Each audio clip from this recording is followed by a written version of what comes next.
Breaking news అందరికీ టాలీవుడ్ ఇండస్ట్రీలో వరుస పెట్టి ప్రమాదాలు జరుగుతూ ఉన్నాయి, ఆపరేషన్స్ జరుగుతూ ఉన్నాయి. తాజాగా రష్మిక మందన్నకి కూడా హిప్ ఏరియాలో ఫ్రాక్చర్ అయింది. అంటే ఎముక కండరం రెండు కూడా సపరేట్ అయిపోయాయి అని చెప్పేసి వైద్యులు చెప్పినట్టు తెలుస్తుంది. ఈ మధ్య కాలంలో హీరోయిన్స్ కావచ్చు, హీరోలు కావచ్చు తరచుగా ప్రమాదాల బారిన పడుతూ ఉన్నారు. షూటింగ్ సమయంలో అసలు ఏం జరుగుతుంది? మనం అనుకున్నట్టుగానే వేరే ఇండస్ట్రీ వాళ్ళ యొక్క దిష్టి ఏమైనా తెలుగు సినిమా ఇండస్ట్రీకి తగిలిందా? మన సినిమాలన్నీ కూడా ప్రపంచవ్యాప్తంగా మంచి పేరు సంపాదించుకుంటూ ఉన్నాయి, తెలుగు సినిమాల ప్రఖ్యాతిని ప్రపంచానికి చాటి చెప్తున్నాయి అని చెప్పేసి వేరే వాళ్ళు ఏమైనా ఓర్చుకోలేక ఏమైనా చేయించారా అంటే చాలా మంది కూడా అవునని అంటున్నారు. అంటే ఇది వినడానికి కొంచెం వింతగా అనిపించినప్పటికీ కూడా ఖచ్చితంగా నమ్మాలి అని చెప్పేసి కూడా అనుకుంటున్నారు. ఎందుకంటే మనం తీసినటువంటి ప్రతి ఒక్క సినిమా కూడా అందరికీ నచ్చుతున్నాయి. ఈవెన్ నార్త్ సైడ్ కావచ్చు, ఇండియా వైడ్గా కూడా అందరూ మన సినిమాలు ఇష్టపడుతూ ఉన్నారు, చాలా మంచి హిట్లు సంపాదిస్తూ ఉన్నారు. సో అలాంటి సమయాల్లో వాళ్ళ సినిమాలు మాత్రం అసలు ఎక్కడికి కూడా రీచ్ కాలేకపోతున్నాయి.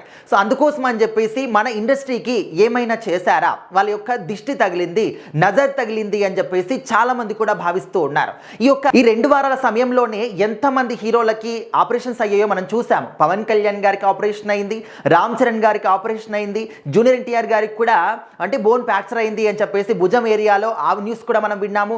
బాలకృష్ణ గారికి ఫ్రాక్చర్ అయింది, ఆయనకు ఆపరేషన్ అయింది. సో ఈ విధంగా తరచుగా డైలీ ఏదో ఒక హీరో గురించి ఏదో ఒక న్యూస్ మనం వింటూనే ఉన్నాం. రామ్ చరణ్ గారికి కూడా మణికట్ ఏరియాలో పెద్ద సినిమాలో అంటే షూటింగ్ సమయంలో ఆయన గాయం అవ్వడం, ఆ తర్వాత రీసెంట్గానే ఆపరేషన్ చేయించుకోవడం, ఇదంతా కూడా చూస్తాం. సో సర్లే అప్పుడప్పుడు ఇలాంటివి అవుతూ ఉంటాయని చెప్పేసి మనకు మనం సర్ది చెప్పుకున్నప్పటికీ కూడా డైలీ ఒక హీరో గురించి కావచ్చు మనకు న్యూస్ వినిపిస్తూనే ఉంది. సో ఇప్పుడు తాజాగా ఏంటంటే రష్మిక మందన్నకి కూడా ఆమె ఏంటంటే విపరీతంగా సినిమాల కోసము కష్టపడుతున్నారనమాట.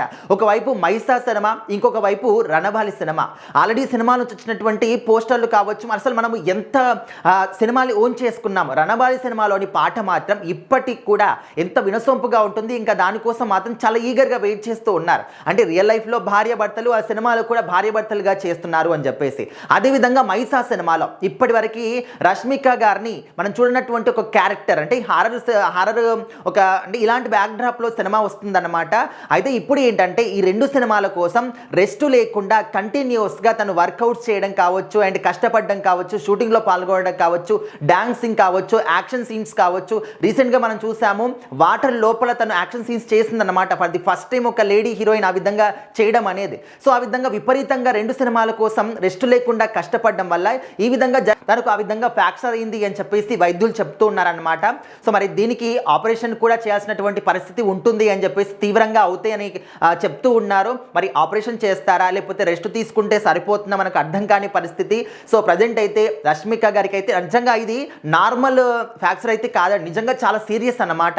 హిప్ ఏరియాలో కండరం ఎముక రెండు కూడా సపరేట్ అవుతున్నాయంటే ఇది మామూలు విషయం కాదు. లేచి నడవడానికి రాదు, అదేవిధంగా కనీసం వంగోవడానికి కూడా రాదన్నమాట. చాలా అంటే భరించలేని పెయిన్ వస్తుంది. సో మరి దాని నుంచి రష్మిక గారు ఏ విధంగా బయటపడతారు ఏంటనేది కూడా అభిమానులందరూ కూడా చాలా అంటే ఇబ్బంది పడుతూ ఉన్నారనమాట, ఆందోళన పడుతూ ఉన్నారు. ఆల్రెడీ నేషనల్ క్రష్ అని చెప్పేసి తనకు మంచి పేరు వచ్చింది కాబట్టి సో మరి ఇలాంటి సమయంలో 2 సినిమాలు వస్తున్నాయని చెప్పేసి అనుకునే సమయంలో ఈ విధంగా ఫ్రాక్చర్ అవ్వడం చాలా బాధాకరం అని చెప్పేసి కూడా చెప్తూ ఉన్నారు. సో ప్రజెంట్ అయితే వైద్యులు చెప్పినటువంటి సూచన ఏంటంటే కంప్లీట్గా 6 నుంచి 8 వారాలు మాత్రం రెస్ట్ తీసుకోవాలి, ఓన్లీ బెడ్ రెస్ట్ మాత్రమే, కింద నడిచి కూడా నలవద్దు అని చెప్పేసి కూడా చెప్పినట్టు తెలుస్తుంది అనమాట. మరి రెస్ట్ తీసుకుంటే ఈ ట్రీట్మెంట్ వల్ల నయం అవుతుందా లేకపోతే ఖచ్చితంగా ఆపరేషన్ చేయాల్సినటువంటి పరిస్థితి వస్తుందా అంటే ఇంకా ఒక 6 వారాల సమయం మాత్రం గడిచిన తర్వాత చెప్తామని చెప్పేసి వైద్యులు చెప్పారు. మరి 6 వారాల పాటు మాత్రం ఖచ్చితంగా రష్మిక గారు మాత్రం బెడ్ రెస్ట్ మాత్రమే తీసుకుంటారని చెప్పేసి తెలుస్తుంది.